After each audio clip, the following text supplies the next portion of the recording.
welcome everybody. I'm Carlos Rojas. I'm in the computer engineering department. I guess similarly, I'm teaching a software engineering course. So here, I guess, are my lessons.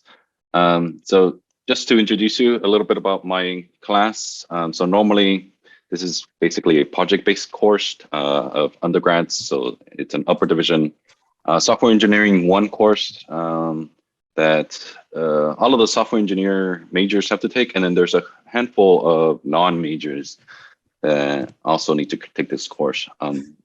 But I create my course based around a project. So that's the centerpiece of what they're trying to build towards. But before I get them to start working on the project, I kind of need to teach them some tools to get going there. So I use the homeworks and quizzes as like building blocks for all of the elements that they will need to be able to do the project. So the first half of the semester is quizzes, homeworks, just to get them the knowledge, and the second half is working on the projects. And I have this one or two big assessments, which are a midterm and final, which just kind of culminate in, okay, did you understand what you did for the homework and the quizzes? And the homeworks and quizzes, I guess I'll describe it a little bit later in a second. The projects have an individual component to them. So even though there's that 25%, around 15% of that would be an individual component where I look at the work that they did, and then they have to kind of show, okay, this is what I did for the project. And then their teammates also kind of give a review about what they did for the project, so that you don't have someone just doing all the work. And then the homework and quizzes are linked together. And what I mean by that is, so they are doing something on Python, there's a homework assignment first, and then they get quizzed on it afterwards. So it's kind of like just testing their understanding of whatever they did, and it's based on whatever was on the homework. So usually they're kind of very well linked together. And even before I did any of this mastery grading, I was doing revisions for the homework assignments, only for the homework at this point. And then I would drop the two lowest scores. And so before I show you what I did for my conversion to mastery grading, I kind of want to give you just a brief overview for some of you that might not be familiar with it. What are the components that go into mastery grading? And the first one, which I kind of was doing at least for some of the portions of my grading, which is the homework revisions. It's having revisions and resubmits. And the reason why you need this in master grading is because there's no letter grade for assignment. Everything's binary.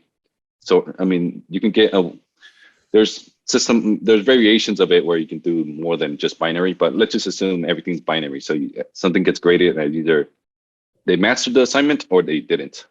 And because it's binary, you need to give them resubmissions so they can make up the difference for before you had partial points, but now they don't have partial points. So you need to give them extra opportunities. And to kind of manage that, you have a token system. So you have some kind of monetary system or ticketing system where they can do X many resubmissions. And that's mostly just to manage that you don't have, 10 resubmissions or something for all of the students at some point. So then helps manage the grading, so to speak. Next, I'll speak a little bit about bundling in my next section when I kind of show you an example, but basically it's how you group the grades. Like how do you actually translate these, their assignments into A, B, and so forth, grades. And then with that is having some clear rubrics that are also binary for each assignment. And I'll go into that in a second. But let me show you what master grading rubric or grading system looks like. So this is how I converted my grading system from the percentage base to this. So in this case, I actually went from just strictly binary to a low pass, high pass, and a needs revision grading system. So every assignment would have either one of those three grades. And based on how many grades they have, that will lead to their grade in the end. Let's see. So in the beginning, when I first started this, in the beginning of the semester, I had I think 5 quizzes or 6 quizzes and homework assignments. But I quickly found out that because of the revisions, the workload, I didn't kind of take that into account too greatly. So I had to reduce that. So it went down to 3 quizzes and 3 homework assignments. The exam grade, so I still kept a midterm and a final for this class. But sorry, I have to let my kid do something. I still kept the midterm and the final, and that one I actually didn't do revisions even with this master grading system, just because like the way I thought about it is that eventually they're going to have an interview, they're going to have something where there's not going to be a redo, right? So I kind of want to have that aspect of it still there. But the homework and quizzes should prepare them for that midterm or final. And then one aspect that I did do that I think was somewhat pretty generous is that I took the max of the midterm and the final either way. So it's not like they were going to get hurt.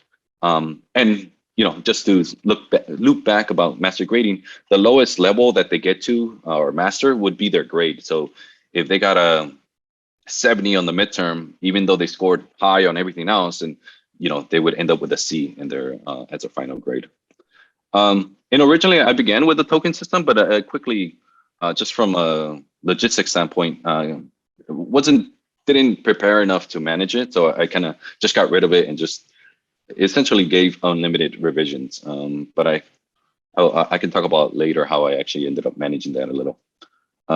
So to summarize the pros, grading is a little easier. Even my TAs commented on that it was very easy to look at a question and say, okay, yeah, the student clearly knew what they were doing, or clearly they missed the mark. Creating rubrics that even students commented, like they right away knew once they got the assignment what they needed to do to get a specific, a low pass or a high pass. So it was a little more transparent for them. Mostly we're not discussing points, but they do discuss like things like when they're at a need to revision, but they were off by one question, they do kind of like, can I just get this question kind of thing? But it's kind of like, well, you didn't, get there. So you just got to try again. So there's that little aspect of it. And then I do feel, I even asked them yesterday, like what they thought. And I kind of gave them a preview of this talk, and they're like, they do feel like they're learning, like they have to go back and relearn stuff. But yeah, there's definitely some cons. So I do want to discuss that. So grading was easier, but a lot of students found it harsher because, like I mentioned, students might miss one question and then they'll get a needs revision. So they would need to redo the whole assignment and so forth. It can be challenging to get that bar right of what is mastered or not. I think in the beginning, for me, I didn't have a binary system. I had the tertiary system. And the high pass, I kind of made it for some assignments, kind of my peers later commented, you kind of made it like expert mode, like I made it too high. So getting that was a difficulty in the beginning, but I could adjust in the revision process and, make it a little bit more comparable to what it should be at. I didn't actually anticipate the amount of workload that would be on the student side with the revisions. So I had to reduce the number of assignments in total than what I had originally planned. And then creating new revision assignments took a lot of time for me. And so next time, now I have a bank of questions, so it should be a little easier, but that first time did take a little bit longer. And then the biggest one was that there's a big culture shock for the students that weren't used to this system. And one thing I'll share, I won't share the actual email, but I got this long email, which I'll summarize what they mentioned, from a group of students that said, like, this exposes bad test takers, because what if a student gets like a 60 on a midterm and that's technically their final grade, right? Because the minimum category that you get that translates to their final grade, it would demotivate students that perform bad in one category. And then the other thing that they mentioned is like, maybe you should consider unlimited resubmissions, because originally I had told them they only get 3 tokens, but yeah, they in the end, I think,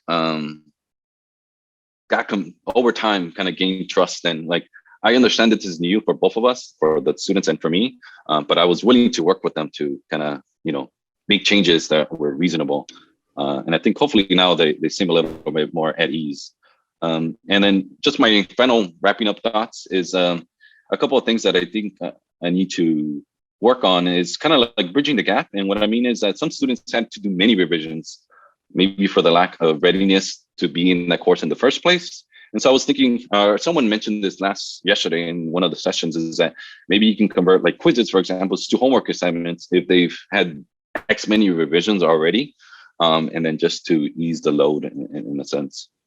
One thing I didn't do, which usually you should do when you're kind of creating your assessments, is looking at the class CLOs and then creating what specifically each assignment is assessing students on. I kind of assume that, yeah, I already kind of thought about these already, roughly, but I think I want to do a more concrete job of going into them. And then lastly, it's just, I know I'm out of time now, so just auto-generating exams so that it makes the assessment a little easier, and then dedicate more time to get students to buy into this process. So thank you.